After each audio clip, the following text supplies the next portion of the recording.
How's it going, everyone? Session here. Welcome to Dead by Daylight. We recently just had the Alan Wake live stream kind of showcase a lot of the details and things that are coming to the game with the chapter. And the biggest thing that we're introducing is the modifier lights out for the game.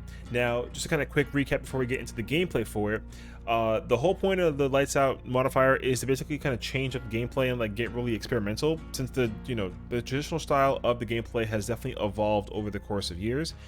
And so they really wanted to make a lot of changes to kind of give back like that dark and scary vibe, which is something that I personally have been looking for in this game for an extremely long time. And as somebody who's gotten into the game much later in time in comparison to kind of the game's life cycle, I never really got to experience like that dark and scary vibe that the game had initially introduced in the earlier versions of the game. There used to be a iridescent offering where it would essentially make the game kind of dark and really eerie and mysterious, and they ended up taking that out.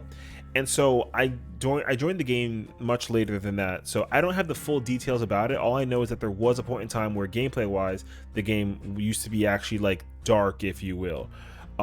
So with that being said, with the lights out modifier, it is a separate game mode that you can play away from the traditional style. So you're going to be able to play as killer or survivor and then play lights out as killer or survivor. And there's no loadout building at all, although you can still get experience towards like the rift and then your pass and then the blood points up, which is really cool, but you can't build loadouts. There's no perks, you can't use items, you can't use add-ons, there's no offerings. It is also only 4 maps that you can choose from. And I think the most important takeaway point is that there's no scratch marks from the killer's point of view, and the survivors can't hear the tear radius. And these were definitely some of the bigger points that I really wanted to harp into. And so just to kind of quickly, let's just kind of get into the gameplay and talk about it.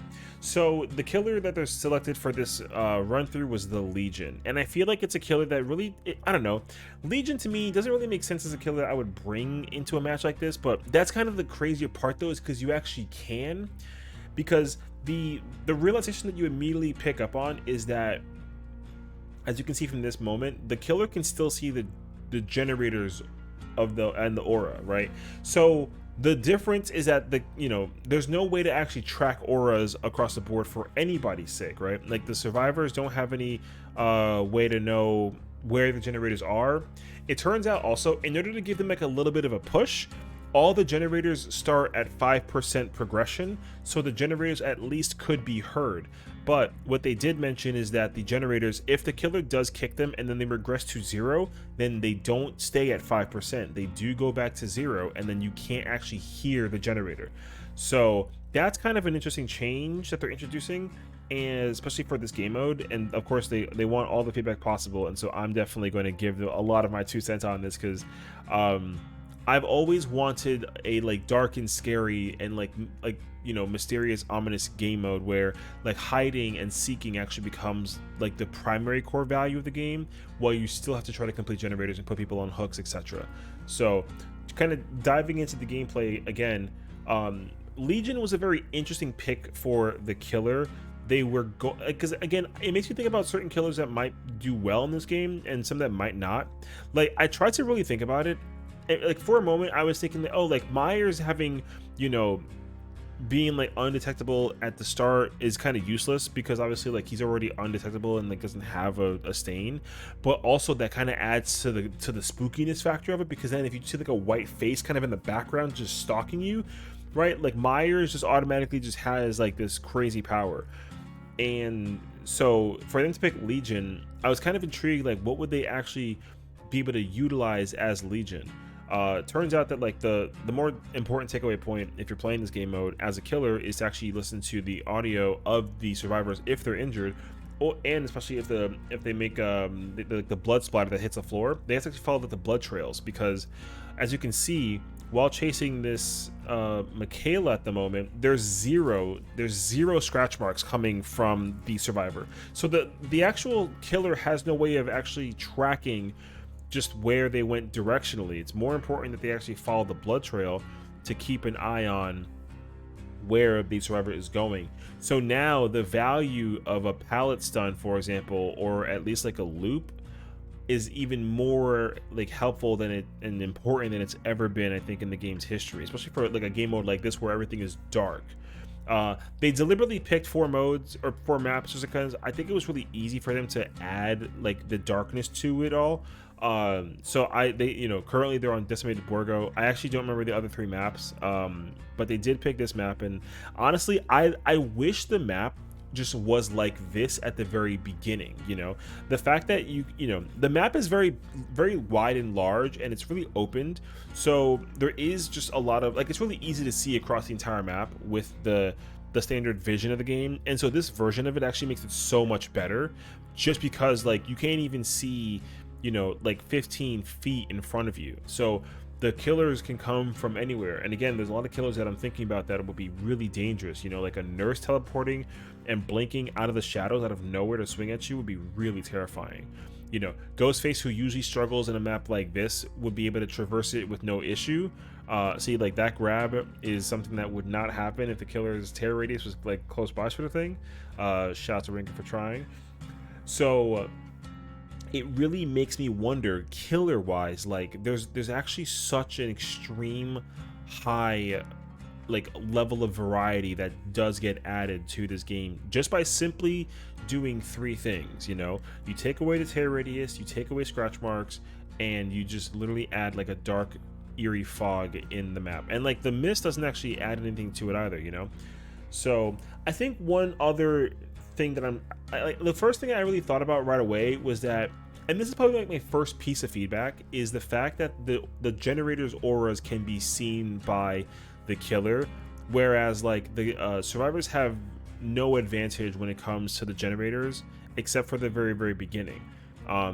It's still possible for the killer to create scenarios where the generators etc become like a pain point for them, of course, and so that's really going to be kind of a pain that I will find, because again, the gameplay still won't change in the scenario that they're 3-gened, where the killer will just, instead of trying to chase people or like look for them, they're gonna just babysit and like kind of play patrol with all the generators. So that to me seems like something that I really wouldn't be the biggest fan of. I would actually prefer that they specifically just have everything hidden to everybody and have the like I like the fact that the audio is like the main primary focus point of having the game kind of make you play in that particular style. Additionally, one thing that I haven't mentioned yet that I just realized is that the killer actually doesn't track like how many hooks that they've gotten, so you have to actually mentally keep a mindset of like who you've hooked and how many times. Although that's not too bad for the killer's perspective, because the killer automatically gains like a win just by automatically putting somebody on a hook, right? So it doesn't really matter who it is. You can definitely mess somebody up very easily if you have multiple people playing the same survivor, especially with the same cosmetics. So if you had 4 Dwights and they all look like basic Dwight, it'd be really complicated to actually figure out like who's playing which Dwight.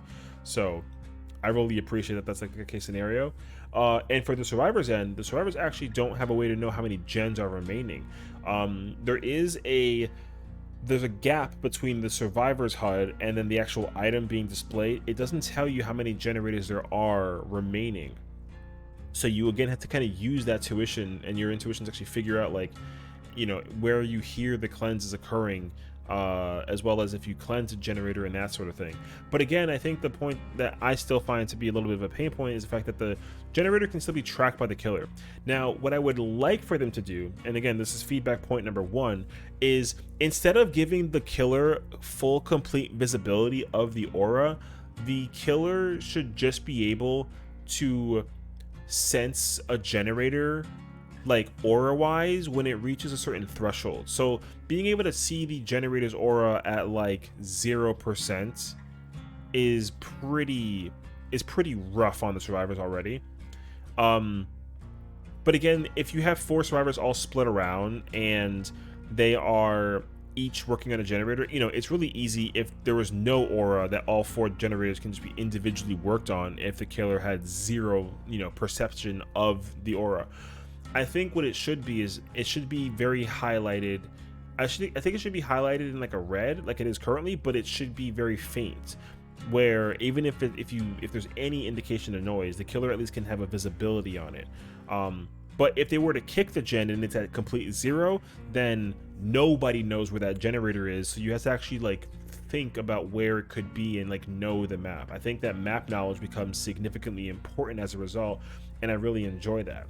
But the fact that the killer can actually see that this aura, like for this generator, you know, it's completely like an easy red. But of course, the killer wouldn't have any idea that the 2 survivors are there, right? Because there's no way to track the auras, which I again, I really enjoy that. But it's really easy to just know that, you know, there's a generator in all parts of the map that the killer can see. Survivors have no idea.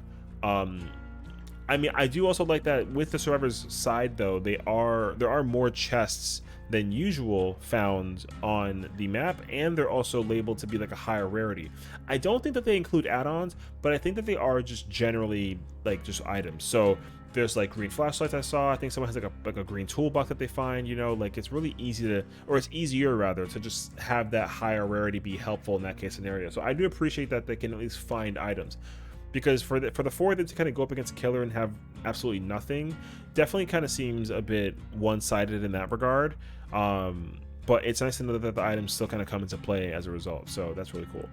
Now, my second pain point, and you're not going to be able to tell through this video, but while you're playing as killer or survivor, it really doesn't matter.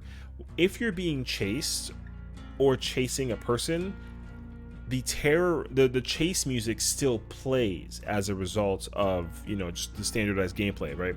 Now, I do enjoy the chase music and the terror radius and all that kind of stuff, but in this scenario of like a lights out thing, I actually would find it to be much more scary and much more eerie and much more tense if there was just no, like, you have the music. I think they should just have the customary music to lights out, and during chase, not in chase, in any scenario, there's just no music. I think that the music actually kind of sells a lot about it, because, you know, if you know that you're being chased, then, you know, it's really easy to turn your back and see that the killer's behind you because the music is loud, and that's kind of the problem.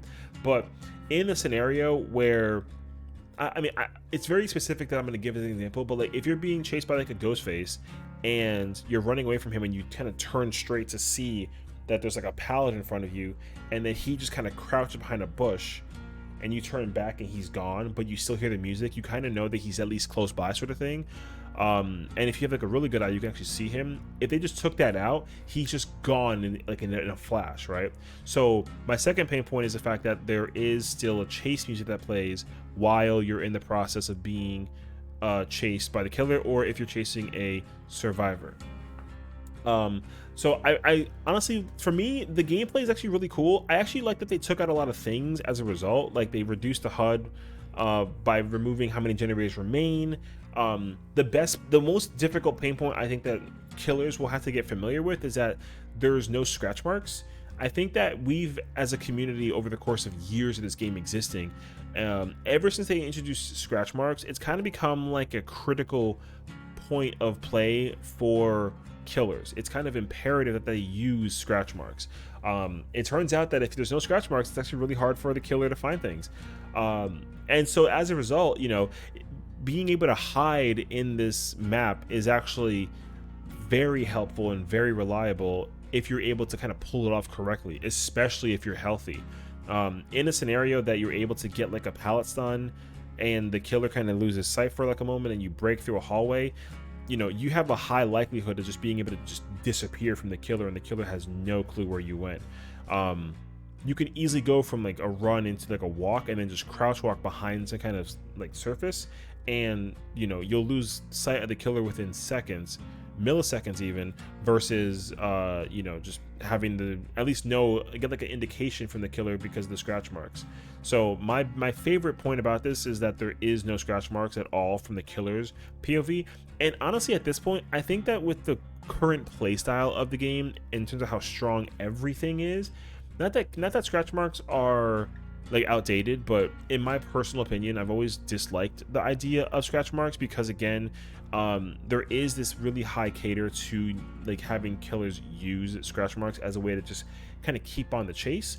And obviously there's perks that reduce it to a degree or limited and all that stuff, but I just think that just getting rid of scratch marks in general just really does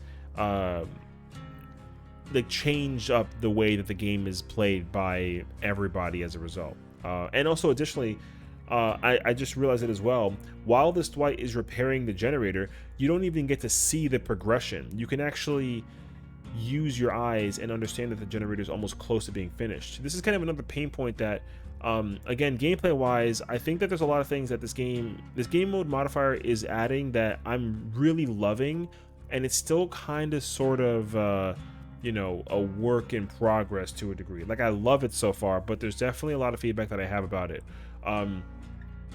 There's a lot of things that I personally would like for them to, like, not make harsher, but, you know, again, like, being able to see the visual progression of the generator to me is kind of a pain.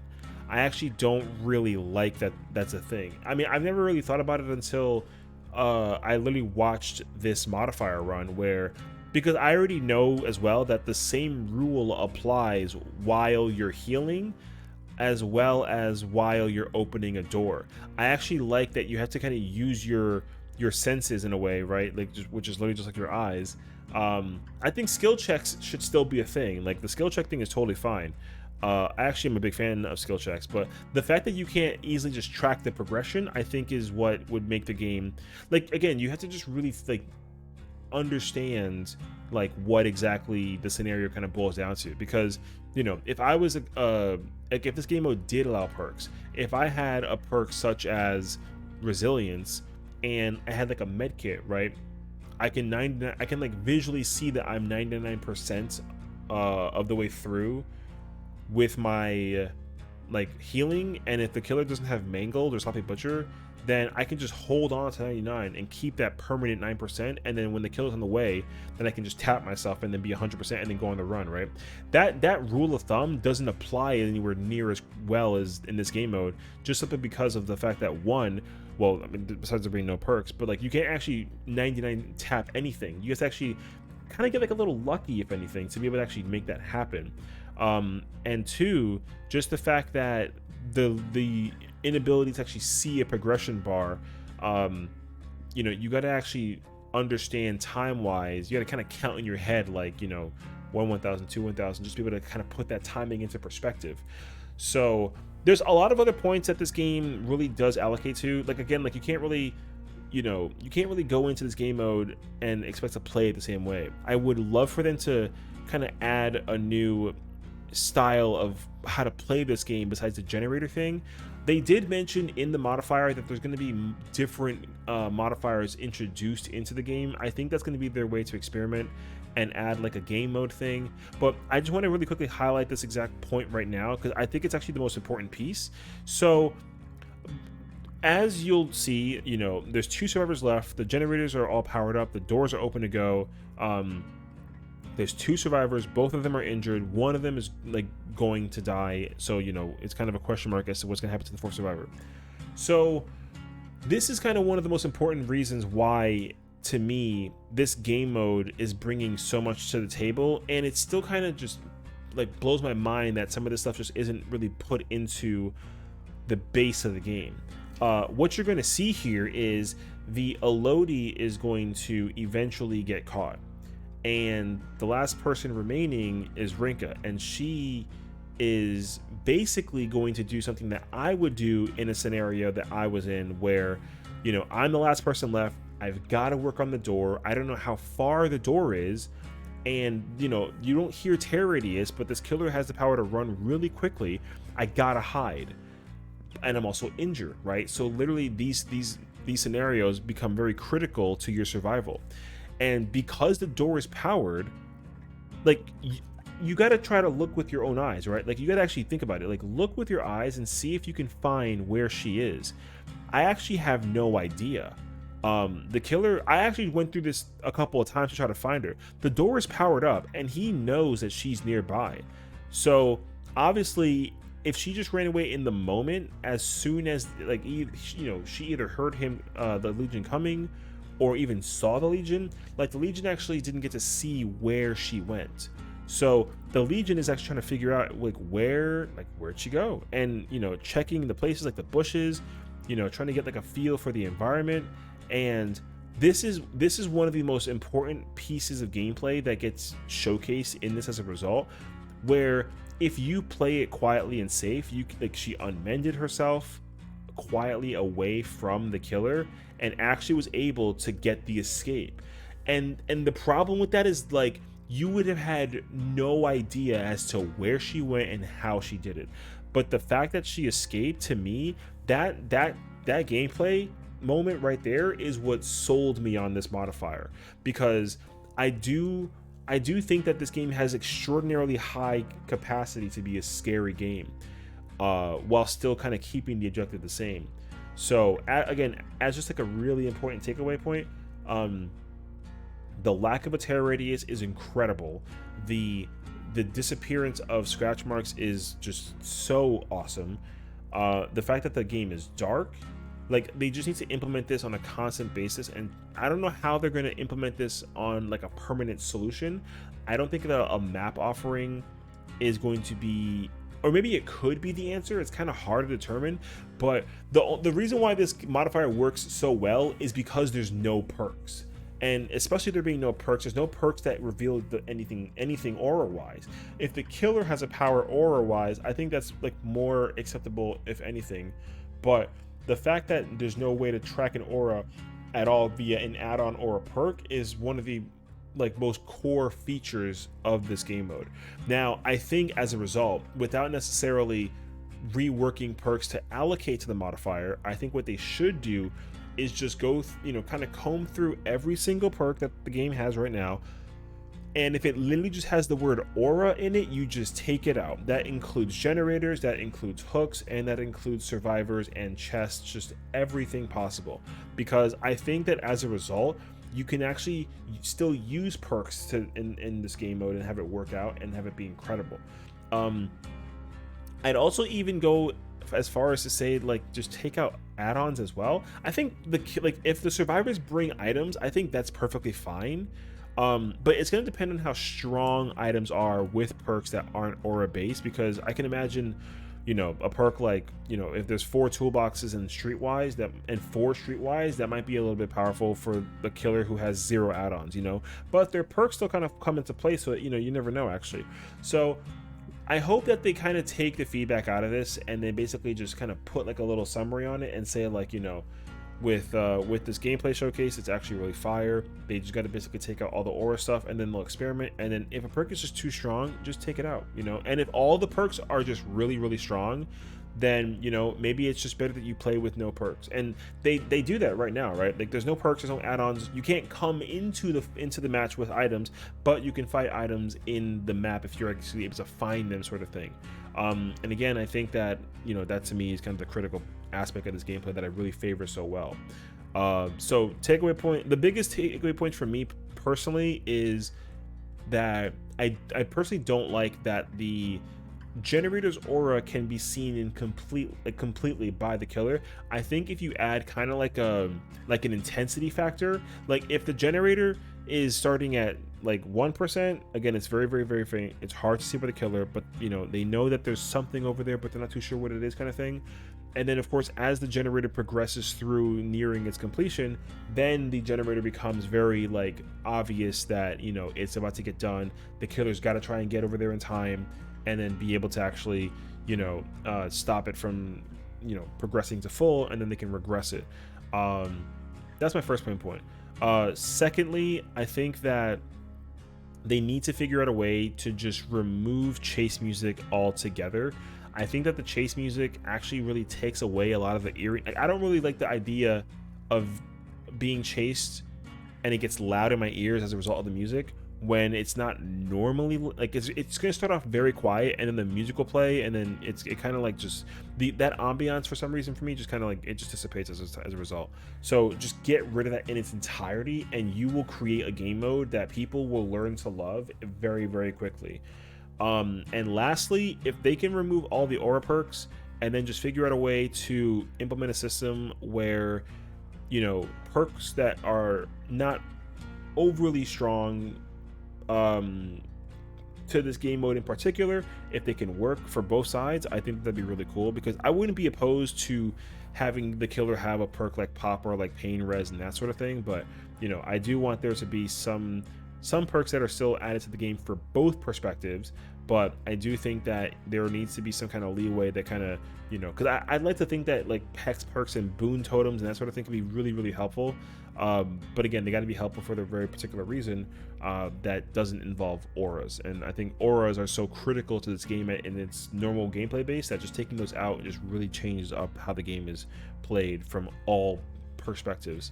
So, because like I said, people, I think, when I first played Dead by Daylight, my whole idea was to play this game because I really liked how scary it was by concept, right? The idea of like having Michael Myers sneak behind me sort of thing and then just like creeping at me from a window was one of the scariest experiences I ever felt playing this game at first.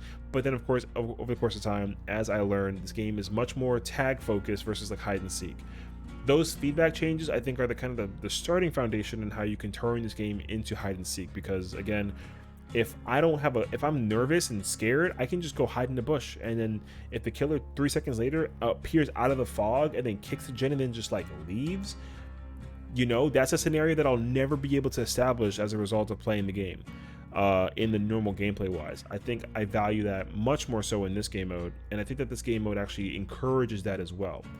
So we'll see. Like I said, the actual DLC or the modifier comes out February 7th. So we do have a lot of time between now and then to actually kind of get immersed in it and kind of get more information as time kind of arrives for the release of this. So I personally am very excited about this. I'm gonna get so like into this game mode. I really want to see how it feels to play, and I just hope that everybody has a chance to play a killer and just really make the game feel scary like it's supposed to be, at least with this modifier in place, and people actually will have a really great time. It's not going to overtake the entire gameplay. So again, they're going to have the standard gameplay for both Killer and Survivor, and then they're going to have a different queue time with players that specifically want to play Lights Out, so that way there's no overlap between both player bases. You can just either play the normal version or play Lights Out.